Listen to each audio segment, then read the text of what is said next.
Well, today's the day it's happening.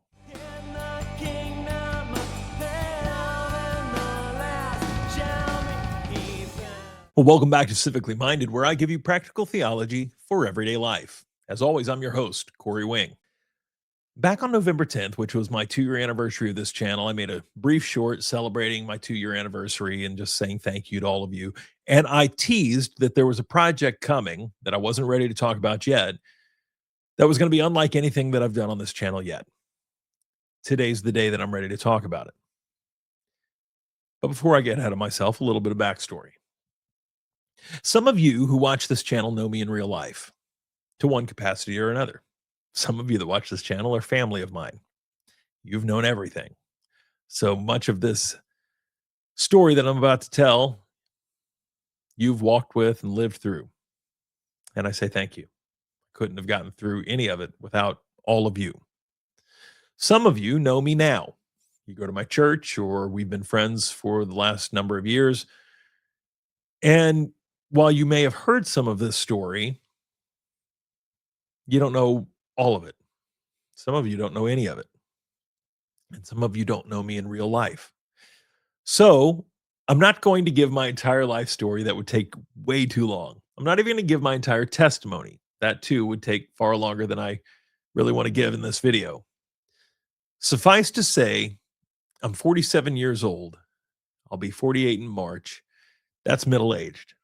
I know we like to pretend like, hey, 50 is the new 30, or 50 is still 50. And even scripture says, 10 years I've given unto man, or maybe more by strength. So I know where I am in life.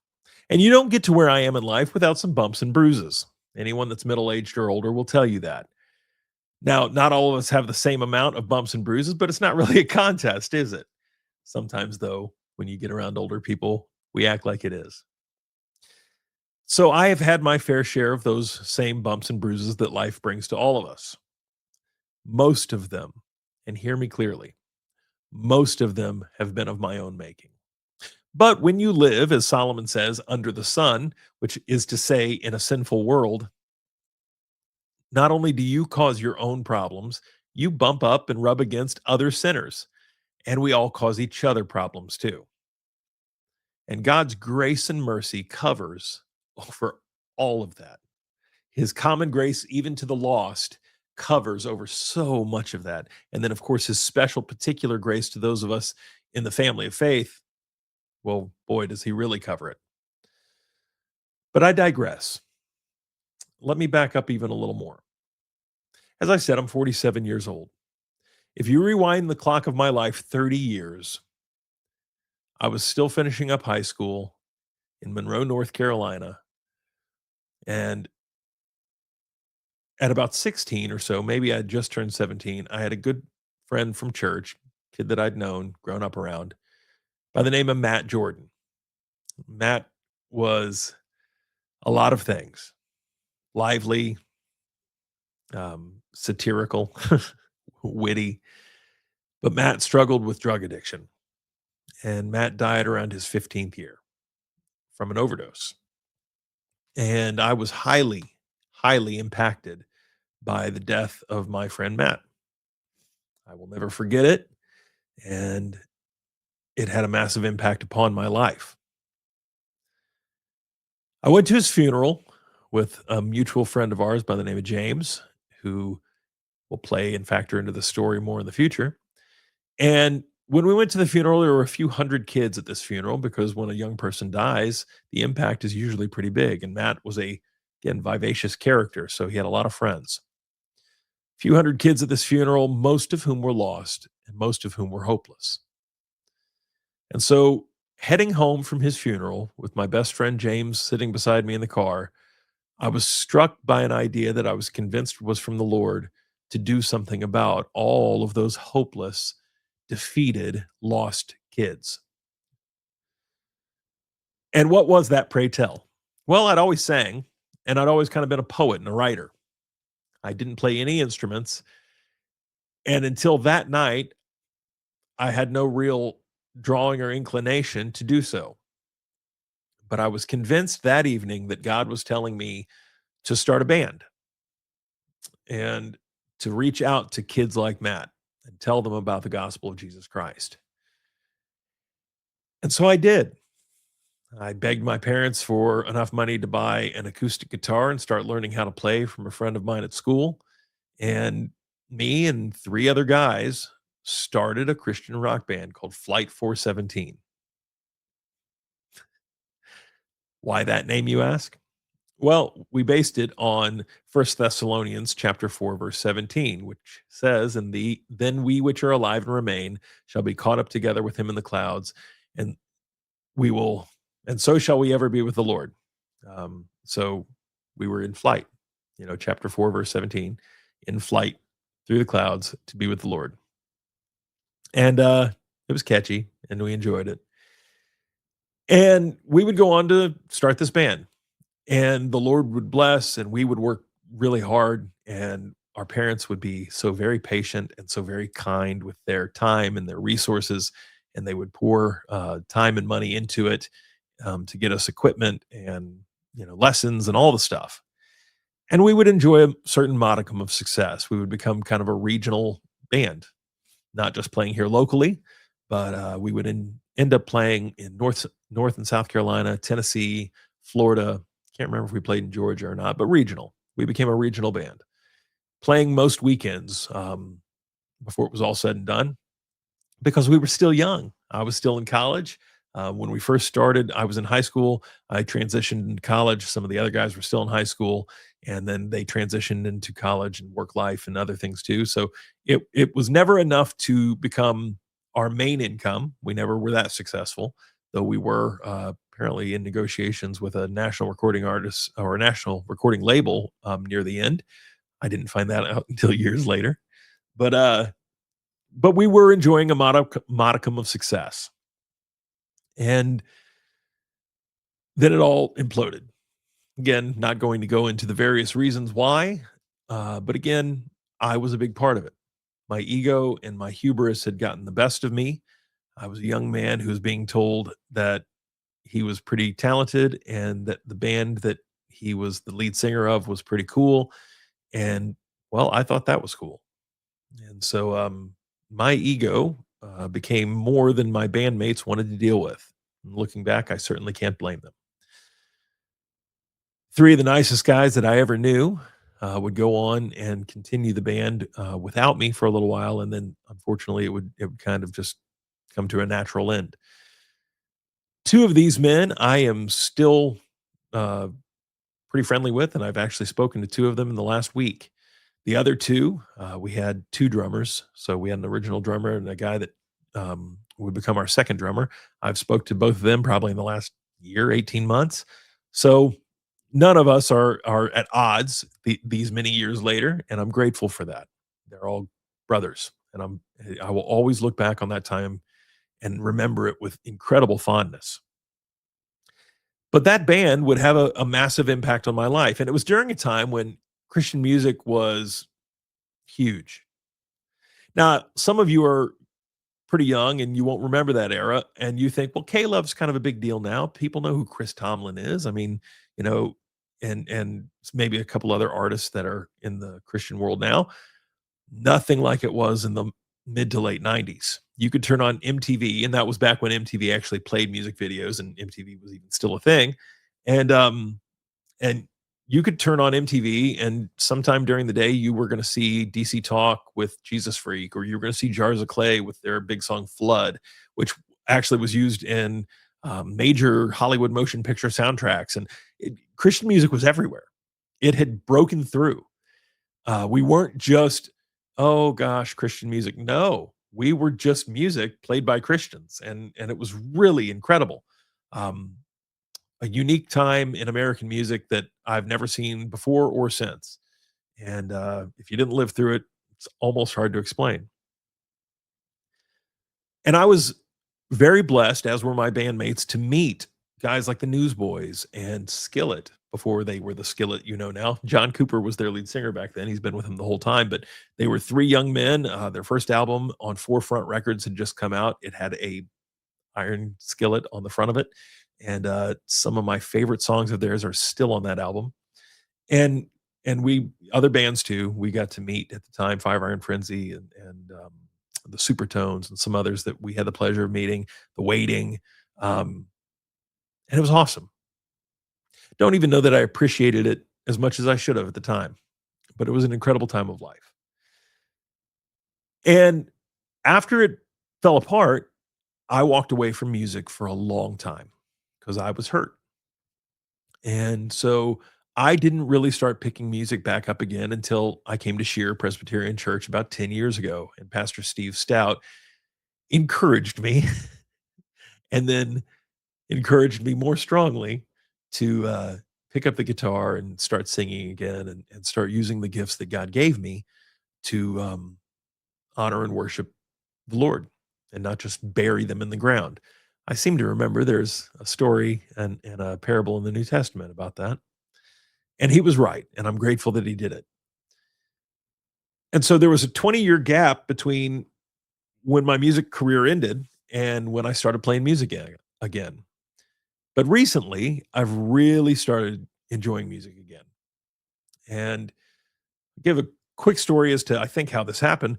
My wife and I just recently enjoyed our wedding anniversary back in November, and she had surprised me with a gift this year that was incredibly cool and incredibly unique, and I did not see coming.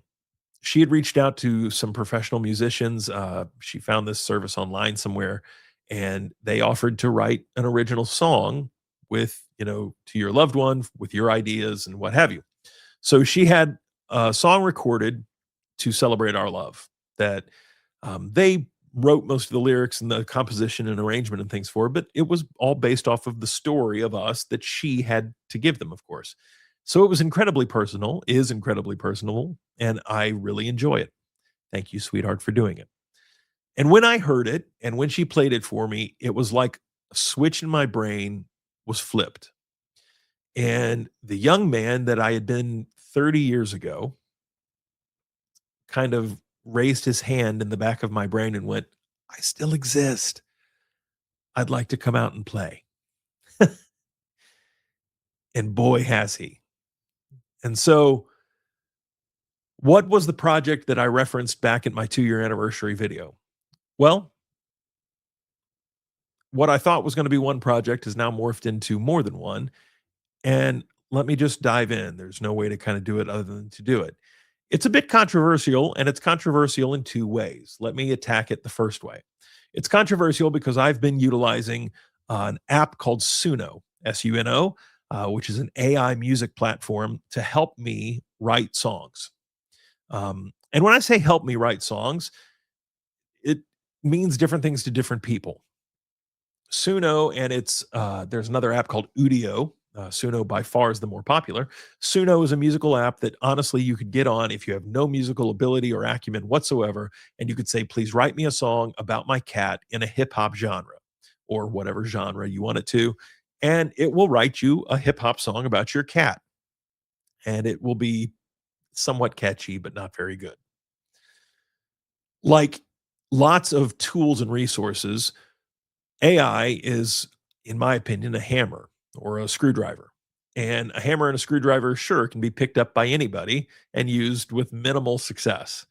However, in the hands of someone who really knows how to use them, they can do things like build homes, build cars, and they can do pretty cool stuff. I view AI in much the same way. So, musicians who have now access to these types of resources and tools are really making some pretty amazing things. So old poets like me who have always been more lyricist than they have musical composition, composer, are able to take our lyrics and our ideas for songs and make something into them that quite honestly I just don't have the musical acumen to do. Now, if you've watched my channel, you see over my shoulder I have instruments behind me. And I'm going to put pictures up here of all of the various instruments that I have. I do play music. I did tour as a musician. I have sang my entire life, and I still do. So I do have musical ability. I have written songs, both lyrically and musically in the past. But I've always been limited by my limitations, by my talent. And my mind and my ear have always far exceeded my ability. So I've always heard songs in my head that I've wanted to write that I have not possessed the ability to do. You know artists like this. Michael Jackson was one. Michael Jackson only used this instrument. And make no mistake, the voice is an instrument, and he used it better than most. But Michael never played an instrument other than his voice. And the stories of him going into the recording studio with what are called session musicians or professional musicians and telling them verbatim what he wanted, painstakingly most of the time until they got it right, are legendary. And then if you've heard Thriller or any of his wonderful albums, Dangerous or again, on down the line, Off the Wall, you know that he was able to get out of studio session musicians magic because he wouldn't let them out of that room until they gave him what he wanted. But that's expensive and it takes an incredible amount of time. And I don't have the resources for that. Now, again, have I recorded in the past? I have. My band had a 4-song EP. We went and paid for studio time back before the digital revolution, and we recorded in a studio. We had a wonderful producer and engineer who worked with us. Um, we had a great experience, but it was expensive and it was time consuming, and we were young kids and we couldn't afford more than 4 songs. We just couldn't afford it. I've also paid studio session musicians to do songs for me, like Michael Jackson. I've done that. So I've been pretty involved in the musical creating in the past. Suno and this technology has given me an opportunity to do something that before now I've never seen possible. To take concepts and ideas that I've had and explore them all the way to an album. And it's been awesome. Some of you, however, will hate the idea. You'll think it's cheating or it's somehow, not fair. And that's okay. That's fine. You're entitled to that opinion, and I don't mind that you have it. Um, Creative processes like these are always very personal, and they can be something that we argue about quite a bit. However, if you know the history of music at all, it's one that's constantly had a weird relationship with technology. Music like bluegrass will use microphones, but not amplification, even still most of the time to this day. So they're okay with a mic being put up to the pickup of their guitar, or mandolin, or banjo, or what have you, but they don't want to plug it into an amp. That's a step too far. They want to be, more traditional.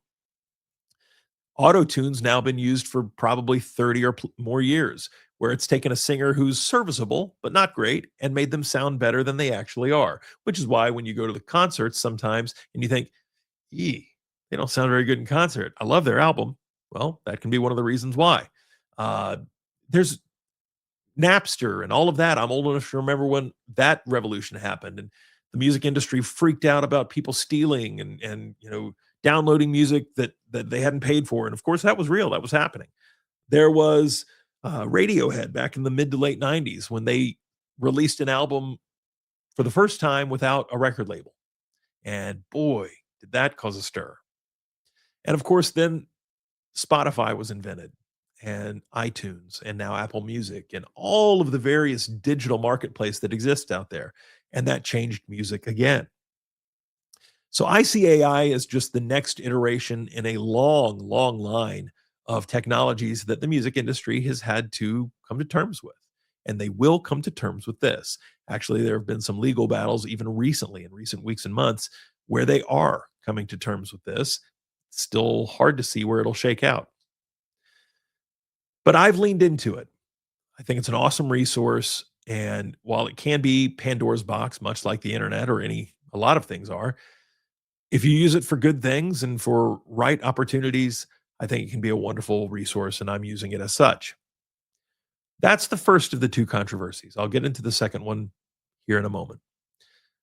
But I now have released 2 albums. You can find them both on Spotify, iTunes, Apple Music, all over. They're everywhere that music's available.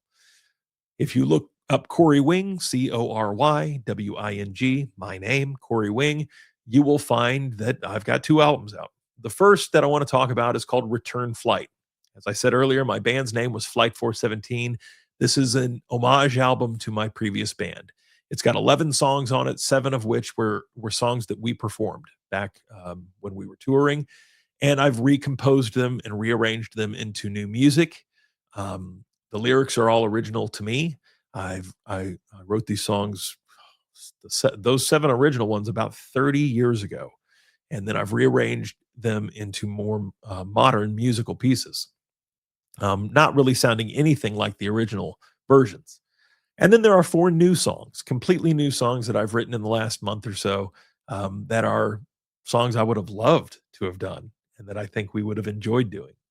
And so if you're interested in hearing the kind of stuff I was writing 30 years ago or the stuff I'm writing now, you can look up Return Flight by Corey Wing. And this album is completely a musical genre known as emo, or and some of the songs are actually what's known as screamo, which is exactly what it sounds like. So for some of you that are in my audience that are a bit older, this is probably not going to be music that you're going to appreciate or enjoy, and that's okay. You have to be my age or a little younger to probably know this music or want to listen to it. So some of you that are say 50 or older, probably not going to be your cup of tea, though maybe I'll convert you. Why is it emo and screamo? Well, because my band, Flight 417, that I got to do with James McKay, Corey Davis, and Dustin Seacrest originally, and then when Dustin left, our second drummer, Bobby Daniels, joined, was emo. Again, didn't know it at the time because emo was not even a thing yet. We were touring back in 95, 96, 97, around those years. Weezer had come out. REM kind of existed as what was known as college music, still kind of college music. And there was a group called Sunny Day Real Estate. Some of you real music nerds are going to go, "Yay, Sunny Day Real Estate." Most of you will not know who that is. Our guitarist, Corey Davis, was heavily influenced by those 3 groups. And so a lot of the music that he was writing, I wrote most of the lyrics. He wrote all of the music or most of the music, um, was heavily influenced by those bands. And therefore, was what years later we would find out very emo. And I had the black fingernails and things back then to prove it. I know some of you can't imagine that, but I did. And so I kind of as an homage to a genre of music that we were even predating and a genre of music that I went on to love and I think most of the guys in the band probably went on to love. Um, I've arranged this album as an emo screamo album, kind of thinking what could we have been if we knew what we were all those years ago. The music and the singing is all done by AI. Now, am I a singer and a musician? And could I go back and re-record some of this? And may one day I do that? Maybe. I don't know. I might not. Um, right now, I'm enjoying this. But if you're interested, Return Flight by Corey Wing is a reimagining of 7 Flight 417 songs and 4 original tunes, all Christian music, which with Christian themes and lyrics. The second album is The Other Controversy. But if I'm being honest, it's the album that I'm more passionate about because it's very personal. And honestly, it's been a passion project for 20 years. I was married before my wife, Kristen. Many of you will know that. Some of you do not. I was married before my wife, Kristen, and that marriage did not work out. Um, my first wife ended up filing for divorce and divorcing me a few years into our marriage. And through that event, I came to Christ. Now, there's an entire story there that I don't have time for. I'd grown up in the church. I had even played in a Christian rock band. I'd been to Bible college. But I'm pretty convinced at this point in my life that had I died prior to my what I now would say is my conversion, I think I would have been one of those sad souls that heard, "Depart from me, I never knew you." And like those sad souls, I probably would have said, "But Lord, didn't I XYZ?" And he would have said, "I don't know you." My heart was far from God in those years.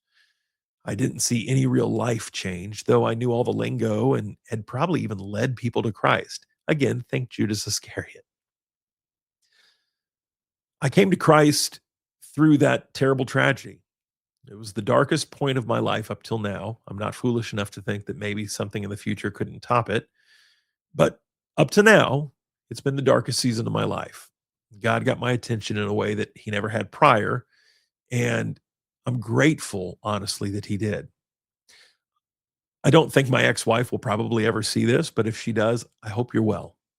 I hope you and your husband and your children are great and growing in the Lord. And, don't know anything about any of that other than I heard you got remarried and had a number of kids with him. And God bless you. And I mean that from the bottom of my heart. I also remarried and we have kids, and I've been very blessed. And so thank you for the years we had together. Thank you for all the lessons that I learned in and through you. And I pray that I also helped along in your journey because I know that there were other things I'm sure I did that hurt. This project, like I said, is kind of my story. And I'm being as vulnerable as I can be here. So please be kind. All of us have a story. It's part of our testimony. And mine is not always pretty. Because there's really kind of two testimonies in the Christian world. There's the first kind of testimony that's the drug addict, or maybe the guy that came out of prison, he'd killed somebody, and God radically and supernaturally and miraculously saves that guy. And he goes from this terrible, awful human with terrible problems to serving Christ faithfully for the rest of his life. And we all rejoice and go, wow, what a story. And then there's kind of the second story, which is somebody that just came to Christ as a young person. And sure, they've sinned because we all sin. One, we have sin inherent from Adam. In Adam, we fell. He was our federal head, and we fell and have inherent sin through him. But we all have particular sins we've committed in thought, word, and deed. Everyone's guilty of that except Jesus, of course. And so we are stained by both of these sins. And but there are people like Samuel or Joseph who came to Christ young and became part of the family of God at young ages and never really had a dark night of the soul. They never really strayed from the Lord in massive ways. They just stayed faithful and they died. For what it's worth, I want that to happen for my three kids. I want them to have the most boring testimonies in the history of the church. God may see otherwise, and I will lean on his grace no matter what. But if I had my choice, that's the kind of testimonies that my wife and I want for our kids. Mine is not that. Though my parents gave me every opportunity to have a testimony like that. They raised us in a Christian home. I went to Christian school my whole life. I went to Bible college. I was in church since before I could remember. So I cannot blame a bad upbringing, bad parents, bad family. No, these were all my own choices. I liked sinning. I did. And so I ran from the Lord and I did what I wanted to do for many, many years. And he had to break me. And I do mean break me of those things. And so, like the book of Ecclesiastes, or quite honestly, much of scripture, which never really hides the flaws, the warts, the only person that comes through scripture smelling like a rose is Jesus Christ, is the Trinity. God is the great perfection in all of scripture. Anytime the Bible talks about us as humans, it's very honest about how flawed we are. And so the second project is something where I try to be brutally honest about who I was and how I responded to my divorce and those years. And hopefully it will be a blessing to some of you. Uh, but some of you will find it controversial because the first few songs on the album, by the way, is called Sinner to Saint. It was my journey of being a sinner to a saint. Um, some of them are pretty raw. It's how I responded after my wife leaving. And some of it was not great responses. And then it was the self-deception of thinking, "Hey, I can do better. I can be better." But again, this was me turning over leaves and all the human ways that we think we can be better without Christ. And then about midway through the album, there are two songs, one kind of leading into my conversion and then one called Destroyed and Remade, which is exactly what happened to me. I was destroyed and remade by God. And that is the story of my conversion and how I had lied to myself for years about being saved. And God had to come and violently tell me, "You're not saved," and then graciously lead me into salvation. And then after those songs is how I met my wife, Kristen, and some songs about our children and about just God's faithfulness. And then at the very end of the album is that song, Destroyed and Remade again. But that this time done in kind of a modern K-Love contemporary Christian motif. So it's the version that my wife listens to and raises her hands and sings in the car. The other one is done in a very aggressive version, much like the event itself was. That was violent and aggressive and difficult, and there was a lot of crying and screaming, as there is in that version of the song, about the midway point of the album. So, controversially, there will be some themes and topics in those first few songs that some of you will probably disagree with and will say, I can't believe you, as a minister of the gospel and someone who, would write things like this or have topics like that. I wasn't those things back in those days. I was a lost man trying to find his way, who had just been through the hardest thing that he'd ever faced, and he didn't fully understand what he was going through. But praise God, the Lord did, and he was bringing me to something. Um, I've had a lot of audio and video problems with this video today. Some of you are going to see herky-jerky stuff happening here. I've tried to record this about 4 or 5 times now, and I don't know why, but apparently technology or the devil doesn't want this story to get out. So I'm going to push through. I'm sorry for the video quirks, and maybe there will be audio ones too. I don't have the time to re-record it again. So bear with some of the audio and visual quirks. But that's the announcement. I'm working on a third album as we speak. It's going to be a bluegrass album because that's a genre of music I'm very passionate about. It's not going to have a theme. It's just going to explore various topics, some Christian, some not. I do have a single coming out on Friday, the 12th, December 12th. It will hit iTunes and Spotify and all the stores. The single is called Earth Stood Still, and it talks about the life of Jesus Christ from the manger all the way to his second coming. And again, it's a bluegrass style song. Many of you may really enjoy and appreciate it. You can find it all over online on the 12th. It will be hitting all the stores on the 12th. If you enjoy this music, please let me know. If you have a testimony that you'd love to share, let me know in the comments. I love to hear how the Lord has overcome and interacted and saved, radically saved sinners like me. So leave your comments down below. Let me know. I hope some of my music can inspire and encourage some of you. If you are one of the people that finds some of the stories and the topics in Sinner to Saint offensive, I'm sorry. They are certainly was not written with that intent. It was written with the intent, much like what Solomon did when he wrote Ecclesiastes. A man very aware of his failings and his flaws, being brutally honest about who he has been, so that God in his glory can get the glory because he is the only good and righteous and pure one. I am not. Well, again, glitchy video and all. Thanks for watching. Thanks for listening. Thanks for letting me be vulnerable now in this Advent season. I hope some of you can enjoy some AI assisted music written by me and arranged by me, but assisted heavily by AI. Go to Corey Wing on iTunes, Spotify, Apple Music, wherever you do music, and look for either Return Flight or Sinner to Saint, or both.